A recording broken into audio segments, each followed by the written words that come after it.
Well, thank you for coming tonight. And I think, first of all, before we start, I want a couple of thank yous. You can see our sponsors on these screens, and we're grateful for those sponsors and grateful for the whole idea that they're interested in how innovation and construction and design can go together. And so we're very fortunate to have that group. So I just wanted to be sure that we thank them for their participation. Also for DPR for hosting this. This is a great space. We've had a couple of events here. It's been very gracious, so we really appreciate that. And then Pete Caputo, who is not here, and those of you know them with Trubeck, but he's arranged for Tarek, is that correct? To do the video. So we had a last minute cancellation on our video. So thank you so much for jumping in, and thank Pete as well for arranging this. So really appreciate that. So, but before I start on the actual introduction for Tyler, I wanted to talk a little bit about, for those of you that know CFI, so we're making some, I don't want to call them massive changes, I just want to call them sort of maybe a different orientation for next year. So 2025 is really important to us and for our sponsors and for everybody in the field. And that is we're trying to do a lot more in-person events. People that, can we have events like this where people can come and talk to each other and have a chance to really start to really engage with those people who are doing the innovations and for those that are adopting. So there can be some more dialogue to do that. And so we're really interested in, so we are planning about 10 sessions this next year. And there'll be different settings, I don't mean settings, but different topics. For example, we're working with a term like experience, to experience innovation. So you really have a chance actually not just to read about it, but for example, we did a one on a site, about a construction site. And you really get a chance to really talk to the people about what is the problems they're trying to solve, and then engage in those conversations. And then we also have our innovation lab, which we continue to have, as well as our webinars. So I wanted to make sure I had this right, so I had to keep my notes. So Tyler has a long list of credential here that has been boiled down, but I wanted to make sure I got it right, so unfortunately I'm going to read it. So introducing to Tyler has an interesting title, DPR Construction Field Innovation Leader. Is that correct? That's correct.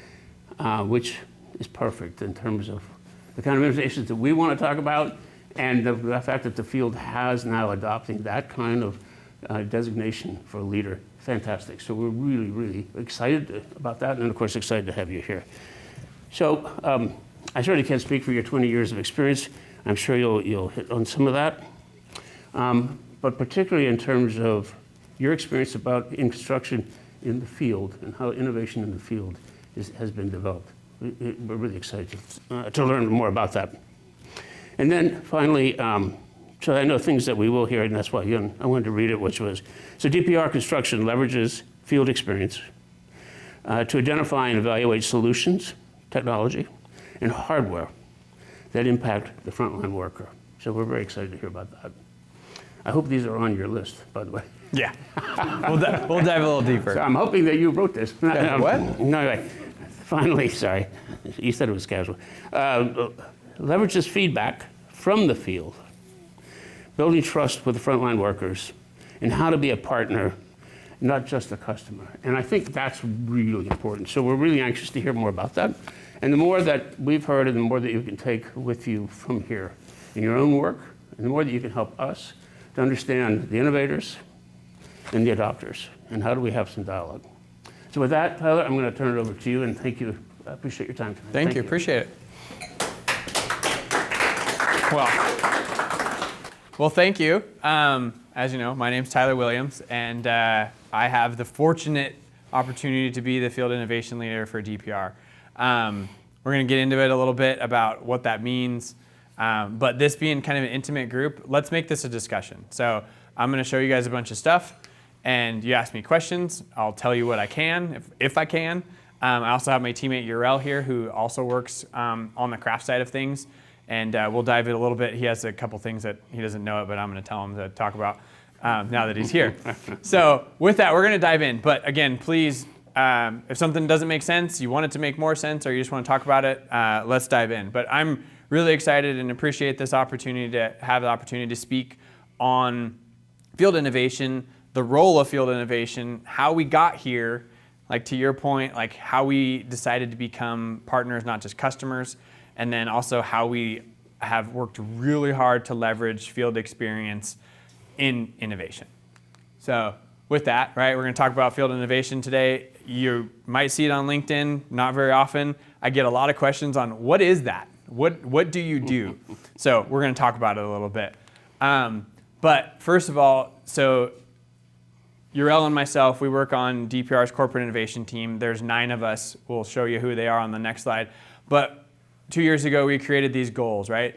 To be a world-class example of innovation, to look for new venture opportunities, to create an equal mix of problem solving and opportunity generating. So like we're out in the field, we're looking for those problems, like you mentioned, that we should be solving, we should be innovating towards. And then what opportunities do we need to create or connections we need to build in order to make that happen. The partner's not customer, this one's probably one of my favorite that I will dive into, but that one's really important because we could just be this company that calls and says, hey, you have what I need, how much do you want me to pay you for it? And that's not really the position that we want to be in, and it's also not the position we want our partners to be in as well. We want this to be a relationship. We're going to validate new ideas by leveraging our subject matter expertise, our field resources. Just DPR is a massive resource of information, and what happens often is we don't reach out from business unit to business unit or region to region. And that's something that we have been able to do more over the last 4.5 years by just picking up the phone, making strategic connections with other builders across the country that have probably felt the same pain point. It might look a little different, but they maybe have already solved it. So it's just kind of leveraging that network of entrepreneurs that we're talking about. So you can see the team. There's 9 of us. We're kind of strategically located all over the country. Uriel and I are kind of the closest in proximity.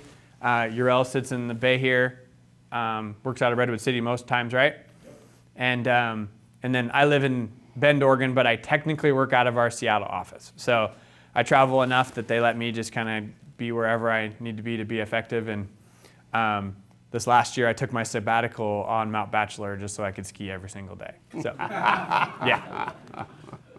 So I know you guys are all asking, what is field innovation? So really, field innovation is started as a title for innovations in plain sight. What that means is you go on a project site, you might see that carpenter that's rolling his cart around the job site, and it's got all these little funky gadgets and jigs and hangers that he probably built in his garage or hanging in his truck, and then he brings them on. In my opinion, that's an innovative way to approach his day-to-day tasks, right? He's figured out a way to make his daily experience better. And that's happening all over the country. And it's literally in plain sight. We take it for granted because it's just how we do it. It's how we build. So what I wanted to do with this position as field innovator is identify those, bring them up, and then spread the word and tell the story because it's happening all over the place.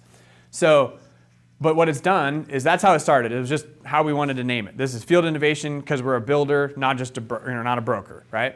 We wanted to put our money where our mouth was and say, no, really, we're looking for field-focused innovations. And what it's grown into now is the identification and evaluations of solutions, technology, and hardware that have the potential to directly affect the frontline worker. So in years past, we had a lot of innovations and solutions that might say that they're field-focused, but maybe they're just a project management software, or they're a safety software that tells us that we're in compliance or we're not. What I wanted to look for is the actual tool that's going to be in the hand of the carpenter that's putting the screw in the board or in the drywall, or swinging that hammer or the saw. And it's also become a bullhorn to advocate and magnify the voice of the frontline worker. We've identified that all those frontline workers, they have something to say. There's just nobody around to listen to it. And then nobody to take what they were saying and say it to somebody that could make a difference. And lastly but not least, right, is the method of including experienced field workers into the innovative development process. So oftentimes, and Craig, I'll probably pull you in a couple, and time to time, right? He works with Hilti, and Hilti is one of our best partners when it came to innovation, right? They were the ones that listened first, I would say. Hey, we're going to create this position of field innovation leader. You guys want to be partners with us? They said, yes, absolutely, let's do it. I'm like, oh shit, now what do we do?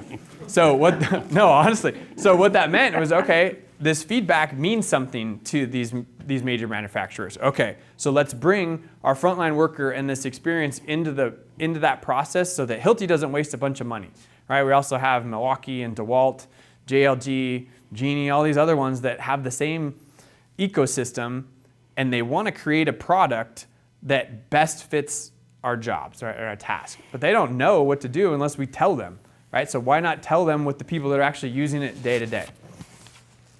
So why, you asked, Tyler Williams gets to be the field innovation leader?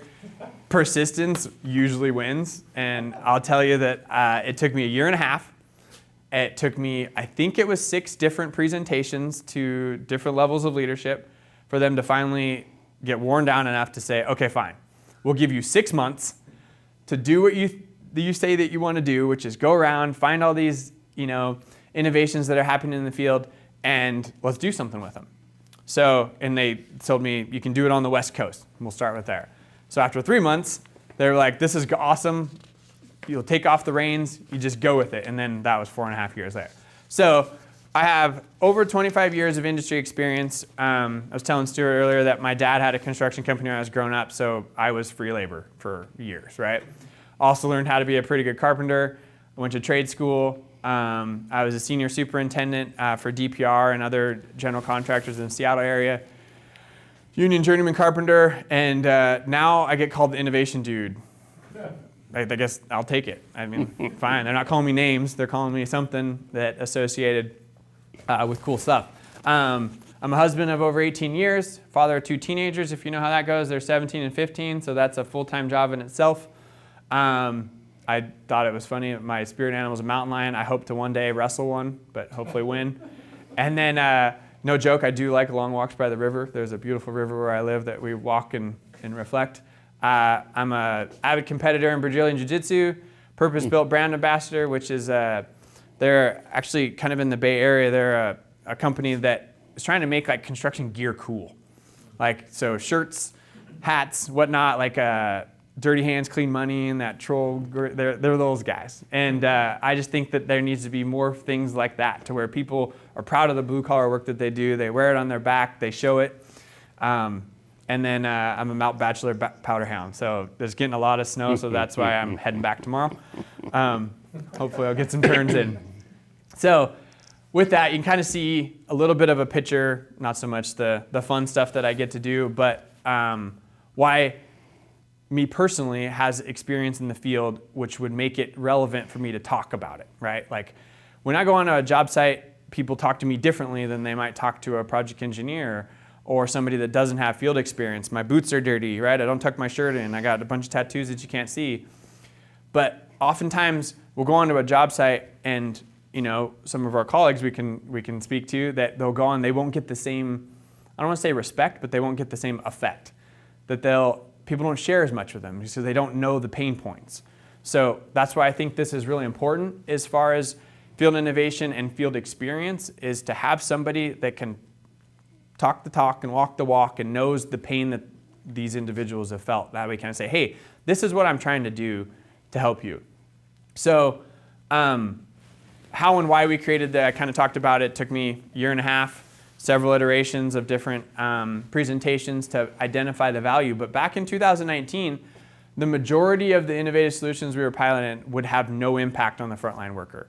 They, like I said, they might have been a cool technology for a project manager to manage a change order or whatnot. That doesn't affect the frontline worker. Field innovation was happening in silos, as I kind of spoke about, is people were doing all these cool things all over the country, but nobody was around to hear about it. And then also, nobody wanted to talk about it. And I was like, well, can I share what you just did? Because that would be really cool. And the more times that we told stories about what other people were doing, they started growing this interaction between each other. And then all of a sudden you'd see individuals call somebody and be like, hey, have you talked to Urel? He knows how to 3D print something. And then we're solving problems for other people just by making connections based on our experience, and people wanted to hear it. And then also, we want to validate new ideas based on field experience. So like, I might not have the most experience in crane operations, but I know who does, right? And we give that person a call and we say, hey, this is what we're looking at as far as a solution or technology. Tell me what I'm missing here. And they'll be the first ones to share it. That way we're shortening that gap, that innovation duration.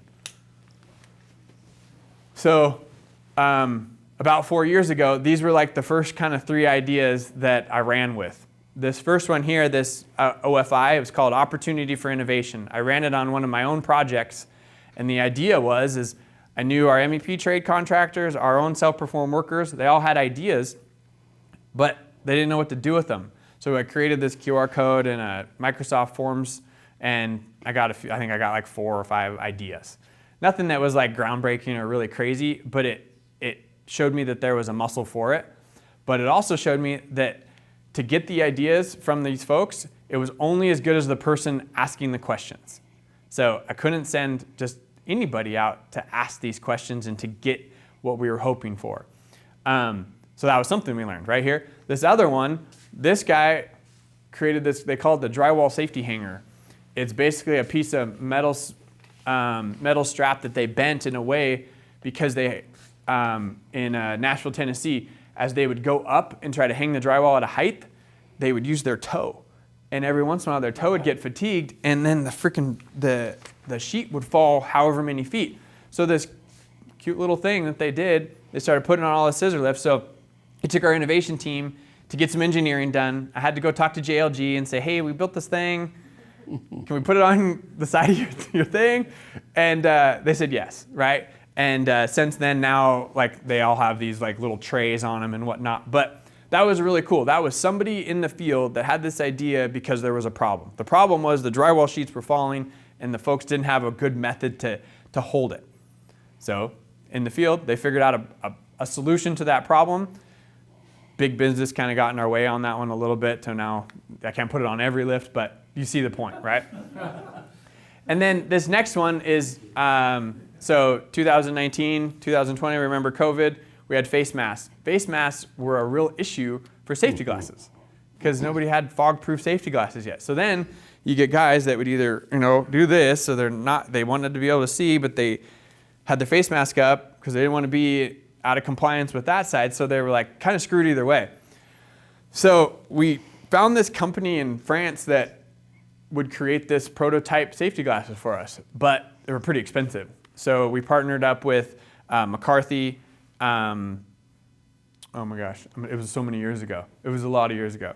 And Hensel Phelps, I believe. And then we basically created the 4 prototypes. And we tested it. We figured out they were too heavy, they weren't going to work, and they weren't going to scale. But what I did figure out with this was that we could work with other general contractors to innovate solutions for our industry. And that was the big thing. So one of my favorite quotes is, we never lose, we either win or we learn, right? So you got to chase the bus. So we chased the bus and we found out something far more valuable, in my opinion, is that we could work with the other, you saw the CFI sponsors on that front, the front slide. We can work with those folks now, and we've broken down some silos to where it's like, we're not afraid to share those innovative secrets because they're really just driving the industry in a better way. And if I can get more people to see that DPR is using JBot, Hensel Phelps might be able to, that helps Hilti. The whole thing helps, and it helps ergonomic strain on our workforce. So like you can see how this ecosystem starts to blend into itself, and we can actually help the whole industry. But DPR on our own, it's going to take a really long time to move that ship. And then it just might not happen, right? Or we'll choose something differently. So, got any questions on that? I know I've been kind of ranting. Yeah. How did you break down that barrier? This one? Yeah, like working with McCarthy and honestly, I just started asking questions. And I said, hey, this is a problem on your job sites, right? And they're like, yeah. I go, hey, how about, so to kind of circle the wagons on this, they were anti-fog. They would transition so that you didn't have to have 2 of them. They had these task illuminations that were so bright that you couldn't even like look at somebody because it would just blind them. And they also had a biometric tracker in them. So it's kind of one of those things. So I said, are these things that you would all like to hear? Because remember, during COVID, we wanted to know, hey, where is everybody at? We wanted to have task lighting. We wanted to have all these things. We wanted to only have one pair of safety glasses, right? So we tried to create all these problems that we thought the industry might have been feeling, and then we knew Hensel Phelps would be down. We knew McCarthy would be down. We knew we were, and Swinnerton was the other one. That was the other one.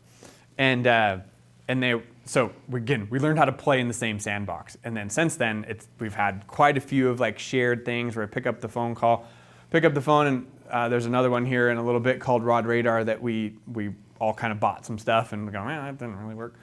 But more importantly, right, is also we have idea incubation, right? So this is a path for employees' ideas to be supported and developed.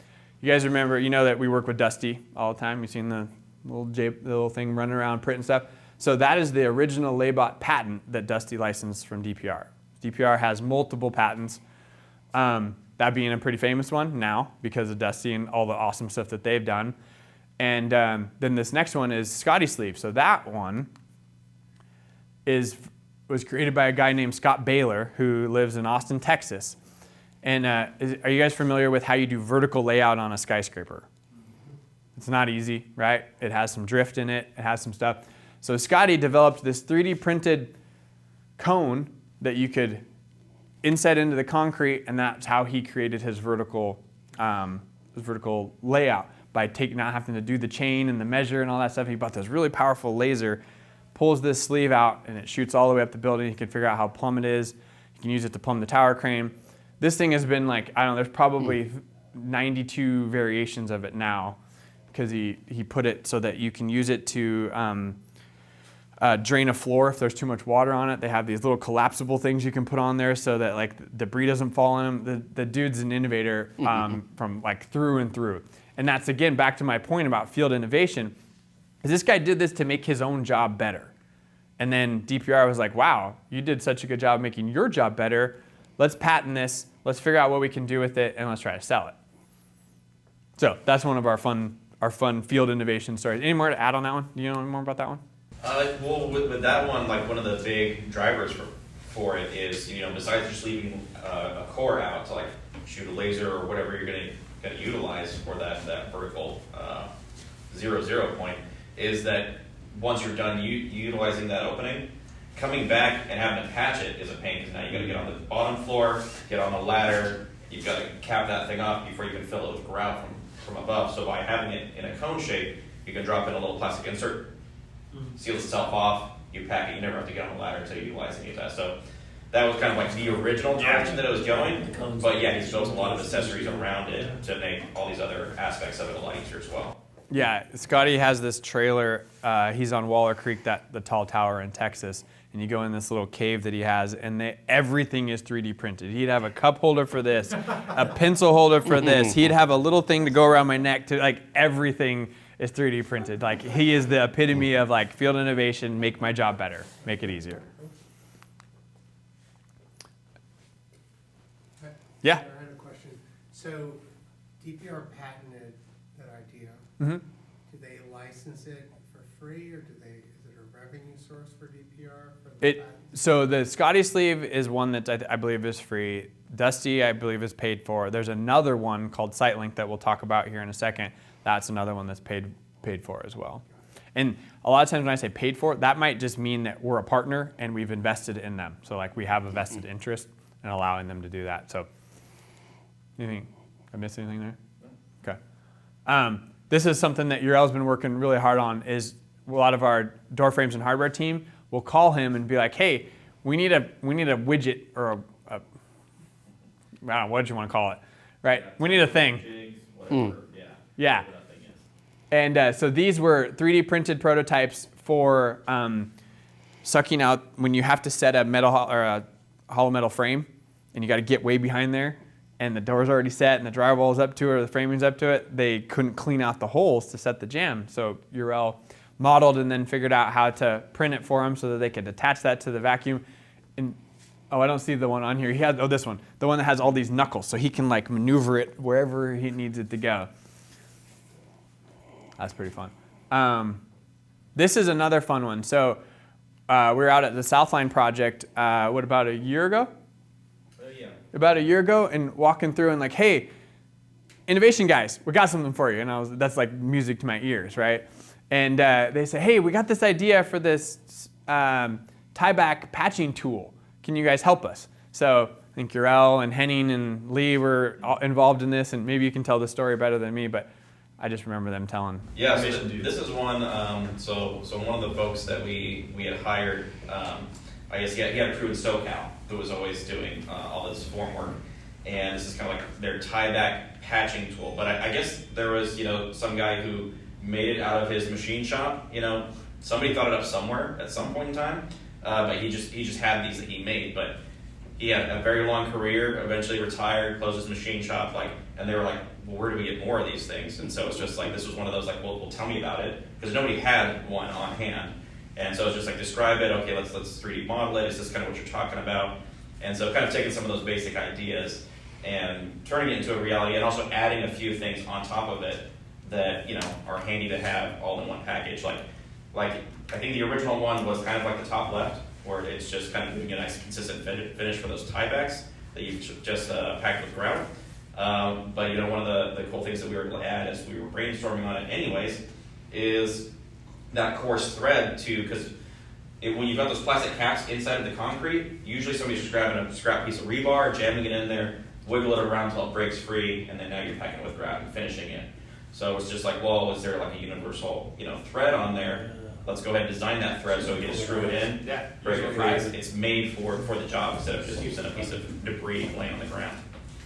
And I didn't get it included in these slides, but Urel got tasked with another one. We had a superintendent in Quincy that they're building a data center, and you have all these all-thread drops that come down for later. They're going to put MEP racks or whatnot on them. And he was like, hey, like a rebar cap, could we do one for like a all-thread for the ceiling? So how many versions did you do on that one? Quite a few. But as far as official versions that actually got printed, there may have been about like 5 or so. But yeah, it's like if you've seen rebar caps, they're just like these big chunky things that just need gravity to hold them on, right? Whereas if you're inverting it and it's on a finer, like 3/8 inch all thread, you need something to actually kind of retain on there and kind of spread that impact. Because if you've ever been on, scissor lift in one of those environments and you just have a bunch of all threads and things hanging down, you don't want to catch one of those in the shoulder as it glances off your hard. That's not fun. Yeah, so again, a superintendent had this idea and he reached out to our team, and that's like our favorite, is if somebody reaches out and says, I got a problem, will you help us solve it? It's like game on, let's go. And I think Urel had him something in like a week or two, and hopefully they decide to like scale them across. He's like, we'd love these things. So that's all I tell him. So we were talking about that, Zig, you asked about when we patent and license something. So this being SiteLink, we've used this all over the country. WND, I believe, is invested in them as well. And DPR had a patent on X-ray vision for a wall. And somehow that lands into this, because this is exactly what SiteLink does, is it can show you either what's supposed to be there or what's there virtually. So you take your iPad out and you do this whole thing. Why I'm highlighting this is because, again, it had to do with somebody's idea a long time ago that now is coming to fruition and somebody's doing something with it. Who would have thought like X-ray vision for a wall was really going to be something? And here it is. So I'm using this slide to kind of highlight, like, it doesn't have to be like crazy, right? In the 40s, we had a hydraulic excavator, right? In the 47, we had a mobile crane. We had safety brakes on an elevator. Now we're starting to get material up. So why this is kind of important is you can see that these change the way we built things, right? And then now we can shift over to like, okay, what do you do if you can't use a crane, you can't get an elevator in there, and you don't have a room to put an excavator? There's companies like Umbrella that can engineer a solution that go on top of your building to act as basically a gantry system to where you can pull your truck in right here, load your panel up, it gets wenched up by this thing, you can slide it 360 around your building and slide it into place. This was a neat one, is because our team wasn't involved, we just heard about it, that a team in Nashville was doing this. So we were like, oh shit, we got to get there, got to see what they're doing. And then this Umbrella, they're out of Montreal, and they're doing a bunch of high-rise stuff. So why I'm telling you this story is because sometimes we won't even know that it's happening, and then we find out and I'm like, that is really cool. So you're telling me if I don't have a crane, that's still no problem. We're usually like, oh shit, what are we gonna do? How are we gonna spend the money? It's gonna cost them. We actually decreased the amount of overtime shifts on this to where they were planning to do off-hours deliveries. They didn't have to. It was all regular shifts, 5 days a week, and this was downtown Nashville. Okay, this is another one. We go to these different sites. You might walk around and you're like, okay. You have this beautiful mezzanine, there will be, and then you see this mess. So you go, okay, how do we build planters? This isn't a DPR operation. This is a DPR project, but not how we would do things. But what's important about this is we look at this situation and be like, this can't be the best way to do this. It's not. So enter a company like Picus 3D. They have the largest 3D concrete printer in the world. It's in Salt Lake City that can literally print these concrete facades that you want. They can do benches, they can do planters. So you're gonna hear this story is that it might not be the best way to do it just because we've always done it that way. Let's think outside the box. So now the hard part is getting in front of our estimating teams to show them we have a different way of doing this. And we can tell you that you're not gonna have the waste that we just saw here. Imagine the waste that all of this is, right? When we talk about sustainability and lean, none of that's that. So let's partner with companies that are and can do all this in an environment that will maintain quality, create a sustainable environment, and then ship out a project that our owners and our clients will be happy about, right? LightYX, I like highlighting this one because we talked about Dusty a minute ago. There's the LightYX that's a projected layout system. This is really cool because you could build straight to this. And what's different about LightYX than Dusty is that Dusty doesn't print on the ceiling yet. It might soon, who knows. But this projects right up to the ceiling, so you could essentially put your top and bottom track on without snapping a single line. So again, back to my point, is Dusty's awesome. Traditional layout's great, but there's always a different little mousetrap that we can create that might be better. So Dusty isn't widely scaled in Florida. However, LightYX is. That's like all they want to use. So when Urel and I, we talk to different teams around the country, LightYX may be the best thing in the world for that team in Florida, but then you go to the West Coast and they're like, we don't want that. And you're like, okay, we can't give you guys everything, but it is something that we have to think about. We will never be, as a company, all Hilti just because there's too many opinions, right? So we have to offer a variety of solutions and innovations for our people to do the best they can with. So if Tom Eddy in Florida thinks this is the best thing since sliced bread and will use it every day, all day, but it gets him quality, speed, and production, cool, we'll give it to him. All right? So it's like we don't need to be that held tight to say this is the only way to do it. Yeah, and just to continue on that specific one, even though, let's say, in the Bay Area or the West Coast, they're kind of like, well, we prefer Dusty for whatever reasons, right? Getting them exposed to this and showing them, the pros that it brings to this particular process, like in that bottom right image right there, one of our guys is actually doing some layout in a mostly finished office building for where this carpet cut needs to be. So it's just like free form, serpentine, radius cut for their coffee bar. But it was one of those things that was, let's say, missed and not laid out during the initial layout. But now you can't physically bring Dusty back in there because the control points are all gone. You now just have all these existing finishes in there. You can't set up a toll station, but you can set up this laser projector. And actually, even if it's not, exact to the space, you can also on the interface shift it to match and make it look good and connect those dots. So again, even though it's not something that they're going to use for, let's say, a production day in and day out here locally, it's still another feather in their cap of just like, hey, if we get ourselves into a corner, here's a solution. It's a tool to pull out of your canopy, right, or your toolbox and be like, oh, I know a guy. I got a thing for that. So, and then kind of to that same point is we had a team approach us that we had 600 points to lay out for 230 basically, call them ELA containers. They're project containers. They essentially build like a big, huge job trailer farm, essentially.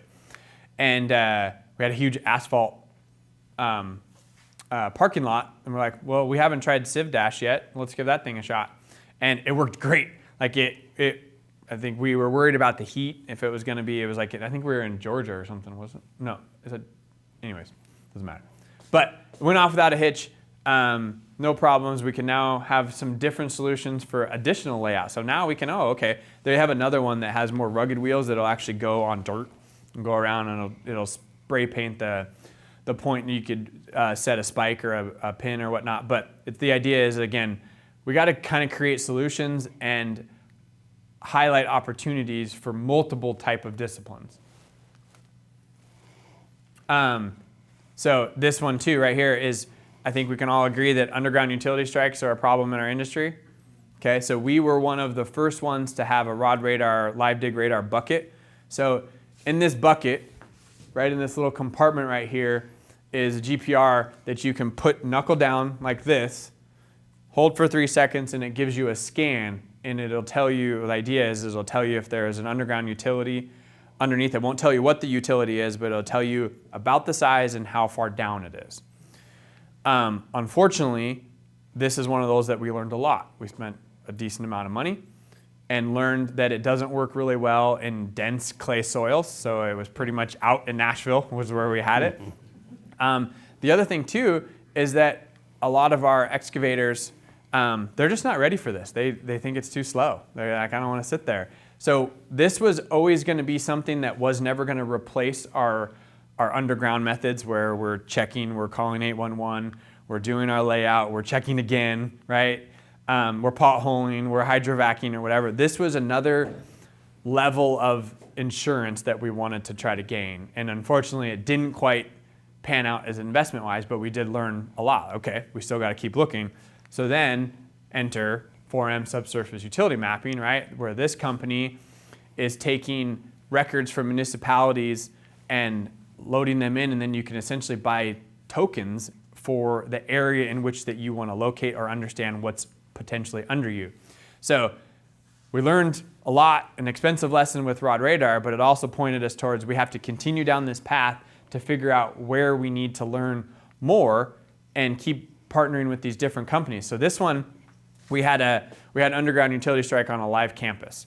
So what our test was, it was like, okay, 4M, we didn't tell them what we hit or where we hit it, but what we did do is we had them do their scan, upload the information to see if they would see what we hit, because it wasn't, and sure enough, they found it. So we're like, okay, boom, let's give it a shot. Any more on that one? I know we've tested it once, and it worked well. Hoping to test it more. But again, we just keep iterating on some of these innovations. So, leads me to my next point, like how we leveraging field experience. So their quote up here is that I have an idea, but I don't know you're going to steal it. If I had $100 for every time I heard that one, like when I first started this role, I was like, oh, I got this idea, but I don't trust you, and I don't know you, and you're probably just going to steal it. And I was like, well, what's your idea doing right now? Well, nothing. I'm like, okay. Do you want to do something with it? Do you want to, and I tell them the Scotty sleeve story. We tell them the Laybot, now Dusty patent story. We tell them about these 3D printed things, and now all of a sudden you kind of go, oh, okay. What that does is it just shows that we have to build trust with your frontline workers, right? Prove that your intentions are to create a better working experience for them. You have to prove it. You can't just tell them. So don't tell them you're not going to steal their idea and then steal their idea. It's not going to work. Give credit where credit is due, always. I don't care how big it is, how small it is. The frontline worker is a difficult animal to deal with, and they're very sensitive, believe it or not. And you break their trust once, they won't trust you again. So again, you bring them with you, you tell their story, you give them credit, and don't give them a reason not to trust you. The other thing with this is how we leverage it is we wanted to show that the field that their voice matters and has the power to change how we build. Frontline feedback is like currency. And so I'll use the Hilti experience again. We partnered up with Hilti and said, hey, there's a lot of things that we want to do, but what's in it for us? We're going to give you all this stuff. And they said, okay, we can work on that. And what they've done is we've created this, again, this ecosystem of I'm going to give you access to our projects, our frontline workers, and give you feedback. And you're going to help us out with market incentives. You're going to hopefully work with us on identifying and developing tools that are in line with the tasks that we need. And they might even give us early access to give us a competitive advantage, right? All that's up in the air and all depending on what it is. But what it did create was this mechanism of like, hey, access to our craft is really important for a lot of people. And if you're a new solution and you're a new startup or whatnot, that's going to be gold. Like if you have a frontline worker, the one that's actually in the ditch digging something or putting that nail in the board, tell you that your hammer sucks, it probably sucks, right? Listen to them is what I'm trying to say, right? And then the other thing too is try to create a team of diverse frontline workers to validate potential ideas, right? So don't push and trust that they will tell you when they're ready for something new, right? Oftentimes, I'll give you another example. We had a team in Texas that wanted a different method to strip horizontal forms from the bottom of a concrete deck. So we contacted Somero. They have this cool thing, looks like a scissor lift with this arm, and it reaches up and it pulls stuff down. It's really innovative, right? It strips, it gets people out of the hazard zone, it decreases ergonomic strain, but then we give it to the craft and they're like, nah, we don't like it. Why? I just don't like it. Okay, we're gonna need a little bit more than we just don't like it. And it comes back to, that's not how we do it, right? It's slower. And what is my guy gonna do if this machine's doing that work? And we're like, well, that's called like crew balancing. Let's have him go to a different area and he's working on the forming crew instead of the stripping crew now. So it's a different mentality and a mindset that we're still working to shift. I'm not by any means telling you that we have this figured out, because we don't. What I'm telling you is what works, and that they'll tell you when something works, they'll definitely tell you when it doesn't work. And then you give them what they want, they still might not want it, but that doesn't mean we stop trying. We continue and we continue. Anything to add on that? You've seen it happen. You know what I'm talking about. Yeah, I think sometimes it's just the reframing of things at times. You know, like I know even when, you know, Dusty was new on the scene and I'm training a bunch of foremen and leadmen, you know, all our different layout crews, and it's just like, you know, sometimes you get some joking around like, oh man, this robot's gonna steal my job or whatever. And sometimes there's a little bit of seriousness to it as well, you know, and it's just like, you know, just being able to kind of like reframe some of just like, hey, you know, this is just another skill. This is another tool in your tool bag. Do you want to learn how to use this new tool? Because this is a new tool and it's coming, right? So do you want to be the person who's now qualified to utilize this, or, you know, find another task? Yeah. Right? And then all of a sudden things shift and it's just like, well, tell me more about this, you know, like, so just kind of, again, because taking it back to like the tool bags, and it's just like, what tools do you have? How, you know, what can you utilize and add another feather to your cap, right? Mm-hmm. I remember the first time my dad pulled out a hanging T beveled square, and I was like, what the hell is that thing? He was like, watch. And it was the idea was to find a different angle that you can't find on your speed square, and that was what he did. He had these little tools that he just pull out of random places, and I'm like, where was that? And I'm like, who taught you how to use that? And again, it might not have made sense to me when we didn't need it, but when I did need it, I was like, bingo, where's that hanging T bevel square, Dad? Right? So, okay, back to the leveraging field experience. Okay, you can also think about, we got these, like Urel said, we have some new technology and new robots coming to the scene. It's a real concern for the frontline worker that some of these things will take their jobs, right? So I think our responsibility, and mine as a field innovation leader, is to make sure they are part of this train and not left behind the train, right? I want them working on it, shoveling the coal in the engine, making sure that works. But they're also attracted to like, hey, let's use a robot for high-risk activities. Like, do we need to have a human still energizing, 200 or 480 volt power breaker? No, we don't. We don't really have to, because we have new technologies like this. But we have to educate. We have to show them that you can actually be the one in the driver's seat of this robot, and then get to go home with your kid to see your kids at night and not worry about, getting a hot flash, right? And then human in control, I think, is another really important thing that when we talk about level of readiness for our craft, right? This is something that I think that we are ready for. We're not so much ready for teleoperations for things that aren't really what we call as a sticky task, shit that'll kill you, right? And then also, like, we don't need to be in a, deconstructing and putting it in a hazard materials area or in a confined space when we have machines and whatnot.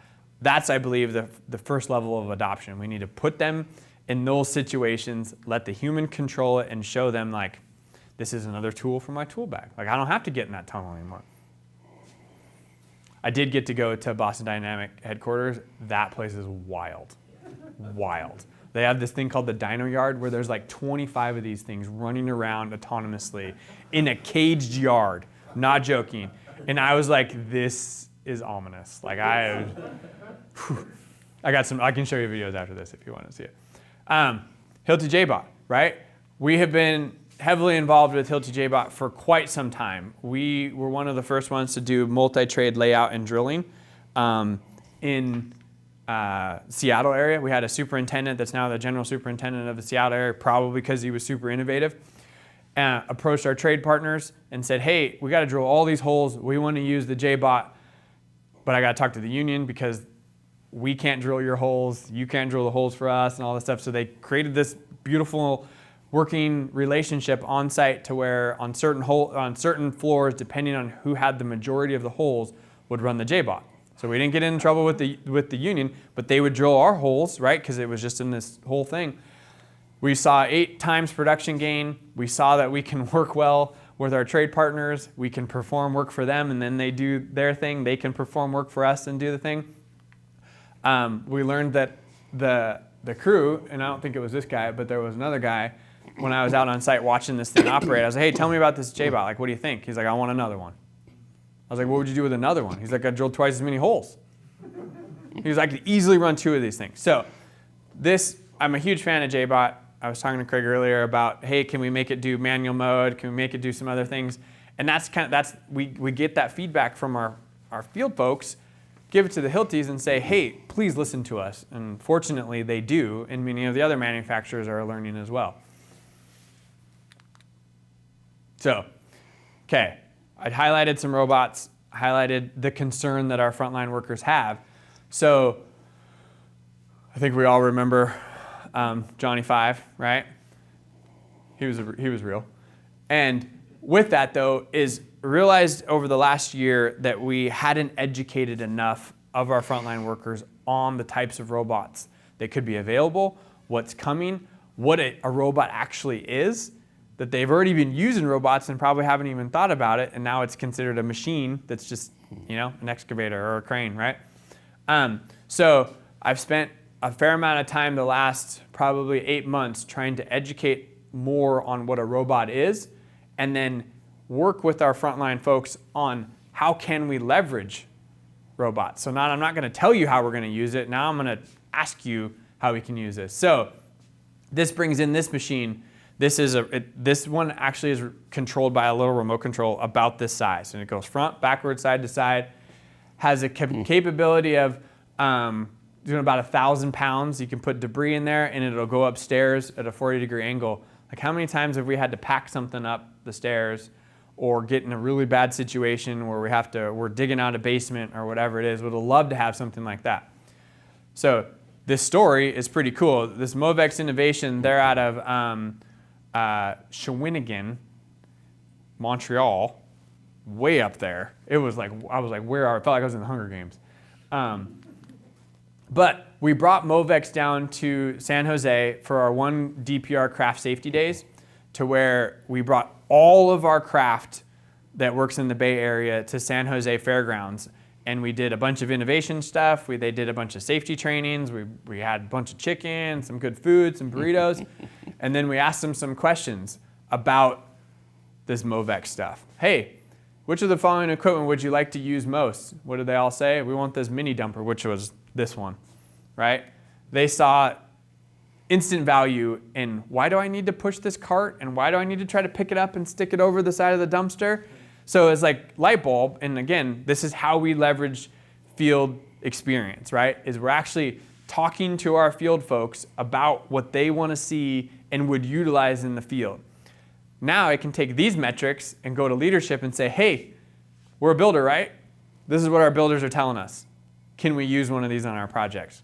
Innovation will pay for it so that we can test it, and now we're starting to get some traction, right? But again, we're using that voice of the frontline worker and that craft person to tell us, and then we're also educating on, hey, this is what's available to decrease the ergonomic strain on your bodies, to make your job easier, faster, more productive, more efficient, so on and so forth. Same idea. Zig, this is the raised robotic one we were talking about. I did what you said, and this is how we normally install curtain wall glazing brackets, right? Pretty archaic thing. You have to stand out on this leading edge. You got somebody up here that's hopefully not going to drop a tool on you. This guy's going to stand over here, and he's going to somehow look over the side and find the embed holes to screw this bracket on. Enter raised robotics. Right? So that one on the left is CalSTR, so in Sacramento, and this one is in, I believe, Dallas. And so Encore Amin, who used to be on our team and now works for OES, he was on a project and saw some individuals installing those glazing brackets on the building across the street. Took a picture and was like, guys, we have to figure out something else to do this process.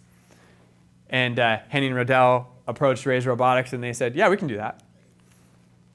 So this is, again, looking at how we're doing things and then going, let's think outside the box and do things differently.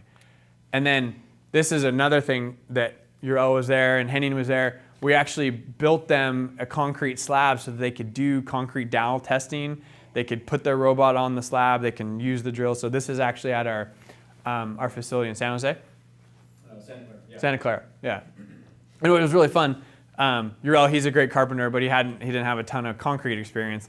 So we got him out there. And Henning, if you guys know Henning, he had zero concrete experience. His favorite thing was driving the forklift. He's like, this is awesome. But we got him dirty, we got him muddy, we poured the concrete, you know.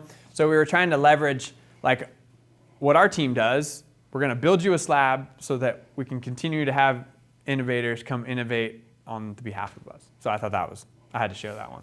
Well, in sharing some of that feedback as well, I believe, talking to Henning, like some of the conversation with Raise Robotics, knowing some folks who are founding like a robotics company, it's like, hey, we got this design for this robot that's going to have 2 arms, and we can teach it to do things. But that, you know, they knew what they wanted to make that would solve a problem, but they didn't know what problem they were solving yet, right? And this was where it's like connecting that with that feedback from the frontline worker of, here's a sketchy situation for frontline workers, hanging over the edge of a building, you know, this, that, and the other, and then it's just like, okay, now they have a specific like thing to train the arms to do, you know, and they'll obviously kind of expand from there, but again, like connecting the problem with a solution. That's a great point. And when I started in this role and just on the innovation team in general, I had no idea how much, like, I call it innovation development, but business development it was, where really we're just connecting people with people. Like that's almost, I think that's the majority of what I do. Hey, you have a solution, you have a need, hey, you should meet Bob, right? And then we're off and running. And I think that's an underutilized piece of it. It's like, it's truly just business development, connecting people. This one right here is kind of this isn't my favorite one because it failed 2 years in a row, unfortunately. We tried some cooling shacks. So we were at World of Concrete, saw this Nordair inflatable system, looked super cool. You just plug it in like a bouncy house. It had all this R value. It could go in extreme weather conditions. However, it doesn't work well in extreme heat conditions. This essentially acts as like a heated curtain wall that just, anyways, so that didn't work. Alaska Structure was a little closer, but then we lost all the parts and pieces. Logistically, wasn't awesome.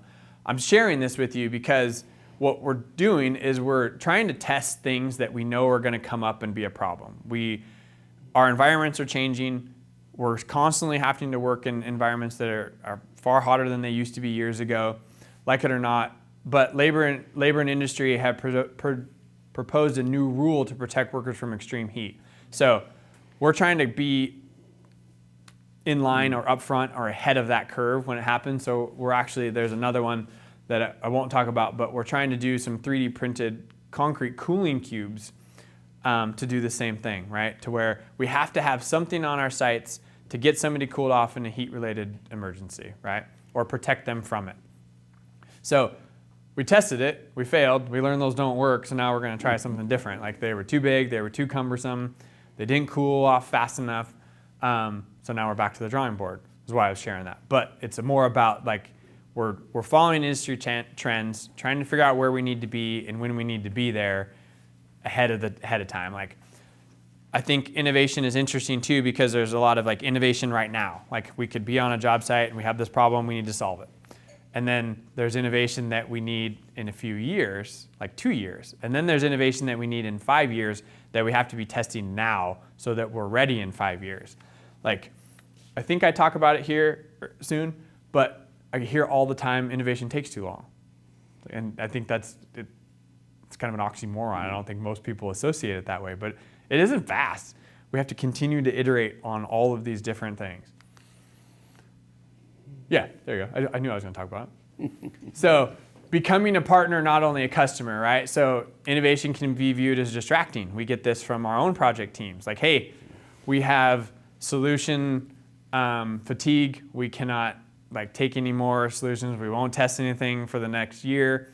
So we have to be very sensitive to that, right? Innovation takes too long. So, okay, we need to be thinking ahead of when it needs to be here so that it doesn't take this long, right? Like, we were trying to do a pilot with that Movex company, and they needed 16 weeks to develop this thing, and I was like, that's too long, won't work. Like, shit, missed that one, right? Missed it by like 8 weeks. So, with how to become a partner, not just a customer, I think it's similar to like how GCs work, right? Is we work with others who specialize and are expert in their own arena. Like, as you notice, that DPR, yes, we patent it, we have some cool ideas, we even develop some cool things, but that's not our specialty. We're builders, right? We're a general contractor that self-performs work. So we should outsource those things that we need, like the Raise Robotics, right? Like the Hilti JBot. Like, we need things and solutions that somebody else is gonna be far better at than us, but we wanna be in the loop so we have a mutual alignment on a long-term vision of improving our industry, right? So Hyperframe, I don't know if you guys are familiar with Hyperframe, they're out of Berkeley. We've been working with these guys for like 4+ years. This was actually one of the first ones that I ever got to work with. This is actually this office, right here. So we put our money where our mouth is. We'll test these things on our own projects. We try to figure them out. Our own project sites and our offices are some of our best playgrounds for innovative things to test. This is our other office, SVOP. I'm not going to tell you like all the awesome things that Hyperframe is. They're a great partner, right? We started working with them a while ago. Tomorrow I'm going to travel to Redwood City to meet with them on like how do we strategically get Hyperframe to the next level so that it can become an added best practice for us. How do we create a red zone that so people know that, okay, this is what I need to do for a project. This is my contract type, my project type, my building type. It's BIM modeled. I have budget for laser scan, all that so that we can hand it to them and be like, okay, strategic pilot, this is how you Hyperframe, right?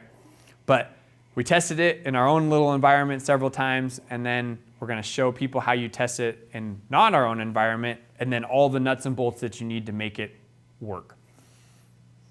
And this is one of those ones that it's been 4+ years that we've been working with it, and we're finally to that scale stage. So like when we talk about innovation taking a while, it can. But we're going to have a really awesome product when it comes to the end of it. This one is we're highlighting crane technology. I love this one. So Vita and Conata, I've been working with these guys for a few years as well. This pick would normally be 3 picks. And this is considered a critical pick for us, which would mean there's tons of oversight, there's tons of safety hoops we have to run through, there's insurance requirements, there's another crane, there's a brand new building we just built, there's an occupied hospital over here, so there's a lot of risk associated with some of this stuff. And working with Vita can help us control some of that risk. So that's another thing we look at when we talk about innovation is how can we control risk to mitigate the potential of something happening or the probability of it happening, right? So as you can see, that's pretty precise that they landed that. What has been interesting with the VITA scenario is we had to educate our whole risk team, our insurance brokers, our lawyers on what VITA actually is, because they think it's a crane solution. I'm like, no, it's a rigger bar that has some fans on either end of it. So I didn't explain really what it was, but it's a battery-powered fan thruster that has an opposite fan on either end of this spreader bar. I think there's a better one right here.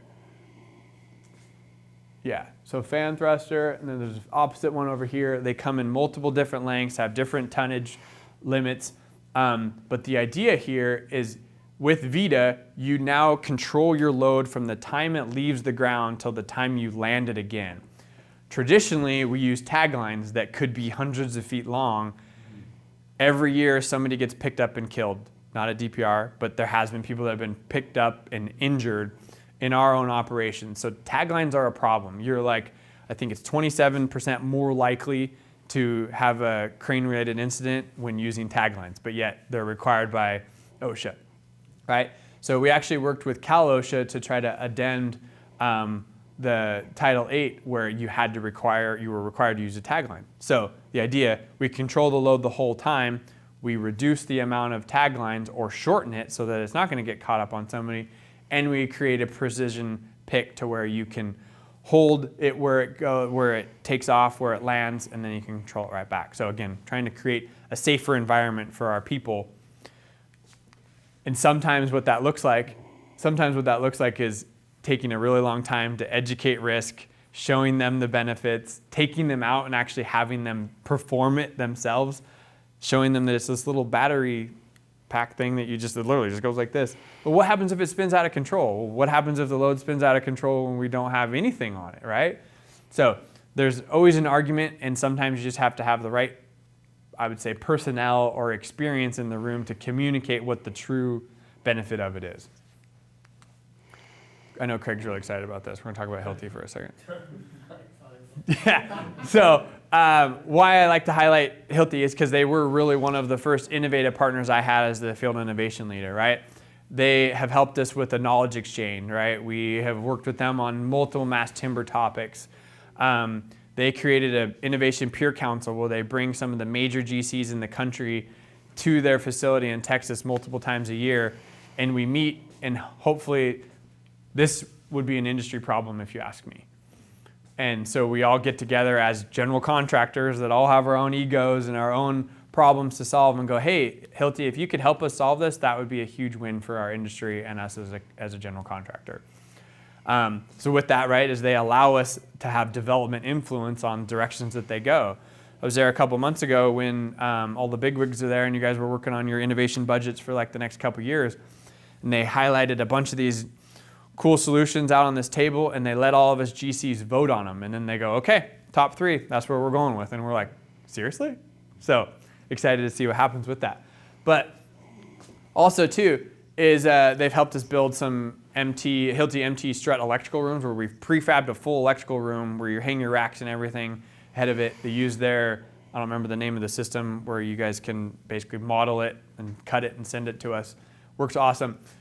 I like to say that the T in the Exo 22 is after Tyler, but we're still arguing about that. This is kind of just a neat tool. Like, we were back in Europe and we saw this for the first time, to where now you can take a 60-pound concrete breaker and have it on your body in a balanced fashion to where it's not over your toes, you're not wrecking your back, you're not busting your biceps, right? You have it totally balanced like a mountaineer backpack, and you can hold that thing like effortlessly right here and break for hours. So we actually had the first 4 in the country, my understanding. Yeah, we test a bunch of stuff for Hilti as well. Milwaukee, same kind of idea. Milwaukee has their own hard hat place. They've talked to us about developing a type EF hard hat to where it's vented. They have battery duplex nailer that they sent out to our concrete teams, right? And Hilti has done the same thing with when you guys had concrete vibrator first and a bunch of stuff. So it's like, we're constantly using our environments to test these tools, to give them the feedback and say, hey, this is what it would take to get this across the finish line. DeWalt, similar, right? You can see that all thread, what do they call it, like a nut runner. We have PAFs around the country to where we do miles of unistrut, all thread, multi-trade racks, all this stuff, and we prefab them off-site, bring them to site. Like, we had a guy that was super excited about that tool and how much time it would save just by running that nut up these 12-foot lengths of all thread. I was like, I didn't even know that was a big problem. But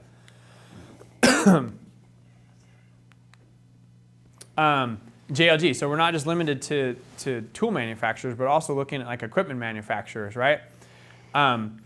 So you can see that there's a bunch of stuff here, but they were talking about using the simulator to help train our individuals, like getting a simulator in one of our OES facilities so that we can have boom lift training on site in an actual basket. And then this is one of my favorite ones, this Just Right solution. I had a SPW leader that runs the Southeast and said, hey, you've highlighted these couple really cool solutions that will help our drywall hangers. One is super simple, which was that drywall safety hanger. The other one I can't talk about, but it's machine run, right? What about the in between? And I was like, that's a great question.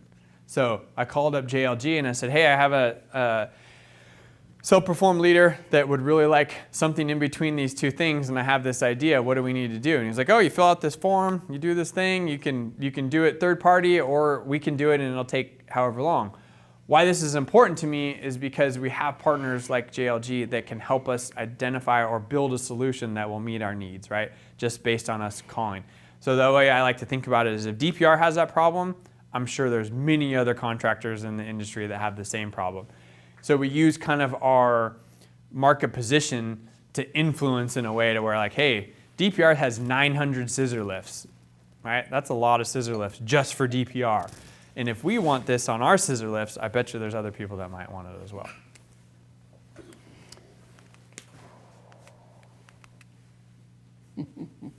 That's it. Is that all? That's it. That's how we do it. You're doing great. Okay. Tyler, thank you. Thank you. So, I actually don't know where to start to finish this, but fantastic presentation. Thank you. And I think all I can say is I think I'm very inspired by everything.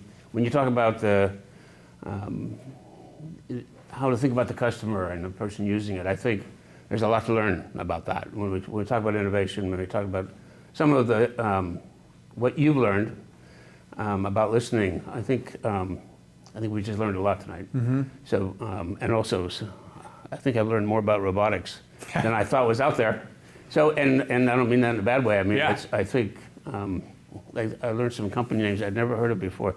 So, thank you, not just for me, but for all of us and for CFI. But also, thank you, DPR. Again, thank you very much. Appreciate all your experience and sharing as much as you did. This is fantastic. So, I think. We will, this is being filmed, regrettably on my part, but good on your part. And, and it will be available on our website. And so there was a lot of content here, so I can speak for myself. I'll be watching it several times. And then finally, happy Thanksgiving. Appreciate all your time tonight, especially, it sounds like you have a full-time job and you live somewhere else, so thank you for all of your time. Yeah, for sure. Thank you as well. I appreciate all the examples. Really, really helpful. So I don't have anything else. I didn't. I don't know if people will have time to ask you some questions. Yeah, I have time. We can ask some questions if you got them. We can hang out, or you can head out. It's up to you. But thank you. Yes. I'll leave it there. My If you pleasure. have questions, however you want to work that. Yeah. Great. If you got questions, just shoot them off. I'm here. I have a question. So a lot of the work, a lot of the innovation appeared to be cross-disciplinary. Mm-hmm. So is a lot of your innovation on self-performed work, or is it just on anything and everything that comes your way? I wouldn't say anything and everything. I would try to look towards self-perform work, right? I didn't dive super far into like the concrete tools that we've been using with like Milwaukee and Hilti. The other thing is there's a lot of cross-functional ones that might have a bigger opportunity to like change things, like the scissor lift stuff, right? Like, so there's there's very kind of niche things, and then there's things that are kind of beyond that we could, I think, build on.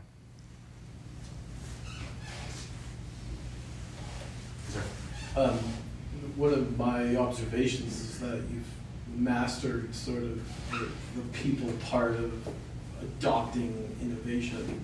I don't know if that was in your original sales pitch, but that's something that definitely sticks out. And so my compliments. We all want, I work for Hilti, I work with Craig. And like all of us in the room, we want this industry to get better. And for the other players in the market, right? Not the DPRs, they might say, well, I would love to have a team like they have, but I can't. I'm not DPR. How would you see, or how do you think that the rest of the market, smaller GCs, other trades, could somehow tackle that in-house, right? Have innovation. That's a good question, and I think it's important as well. I think if you identify what you're trying to solve first, like what's your problem, right? What's your biggest pain point? I think is more important than like trying to match a solution or trying to find a solution or trying to find a problem for a solution kind of thing. Identify the problem, really figure out what you want to do with it, and then leverage that problem in our industry if you can. Also, like, I'm here as a resource. I know Urel's open to it as well. We were talking to CFI about opening up. This is kind of more like a monthly thing to where we have some webinars to. I love DPR, but I am limited at DPR in a way, just like others are limited by not having a corporate innovation team. And I think that's not quite fair, but I think there's opportunities for us to share more like we're talking about. So I would say if you're a smaller contractor, maybe a specialty contractor, leverage the general contractor by highlighting something that's going to help their project. I think that's another avenue. Identify your problem and then show how that would be beneficial to the bigger project, right? If that makes sense. Mm-hmm. And then I'm happy to help. It sounds like CFI is open to like creating more of this external type environment to where we can share solutions. We can do this thing like internally. We have a field innovation core group to where this is what we do monthly. I'll kind of present, or I'll bring in different presenters or different companies to come in and talk about what it is that they are innovating, what their solution is, how they can leverage it, how they get involved, or highlight, hey, this is what we did in the Southwest, right? Just to kind of talk about it more. So I think there needs to be more people like us. Our goal is definitely to bridge between the innovators and certainly the customers. And so any opportunity that we can have more of these kind of exchanges. I think it's important. And I know there's like I said, it's happening in plain sight. I know there's other individuals like me. They might not have a title. They might not have the platform that I do with DPR, but they're out there. And I just think we have to have this conversation more. Yeah. And like ask more questions like, hey, what are you doing for innovation for the frontline worker? Or how are you going to innovate on your next project? I think is a really good starting point as well.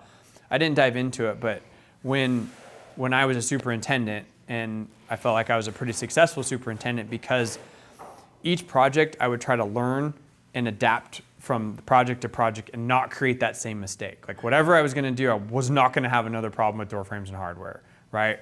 And another problem we had was we had to ice blast this one time. Like who ice blasts? Like that, just random stuff. But now you have a different solution or tool to hopefully solve your problem and somebody else's if it ever comes up again. And you can always become that person that's like, I know a guy, kind of thing. So I think we all know a guy. Yeah. Did you have a question? Sorry. I have a question. I used to work for a company where we used to run a program, like a bottom-up innovation program, and it was really tough. We were like 10 people, right? And we had like an educational component. We made sure that everybody that came on board on the company passed through that educational component. We used to go around projects like to make sure people were submitting their ideas. Yeah. We had a template showing like how it was and what were the benefits and so on. And it was a lot of work.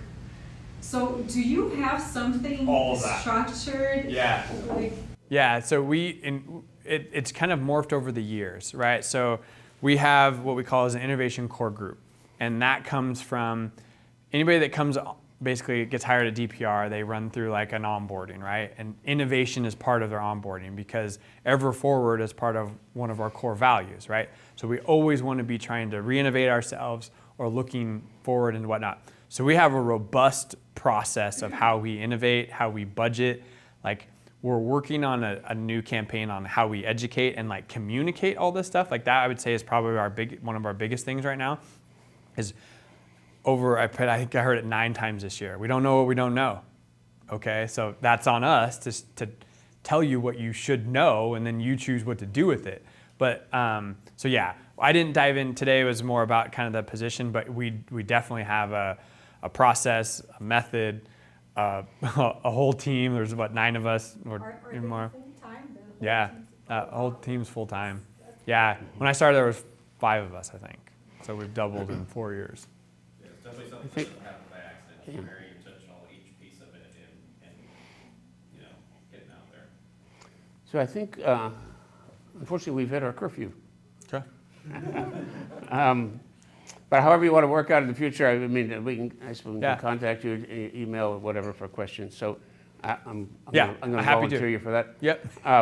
So thank you again. This is just fabulous. And so this is something we want to do much more frequently and have these kind of engagements. And so I just can't thank you enough for you've It's my kicked off pleasure. our And what's so cool is 2025. there's Thank you. 9 other of us on our team that each have kind of their own little niche, I believe. I can't confirm or deny. Yes. Well, send us their names. We'll have, that'll take 9 months right there. So thank you again. Thank Really you all. appreciate it. Thank you.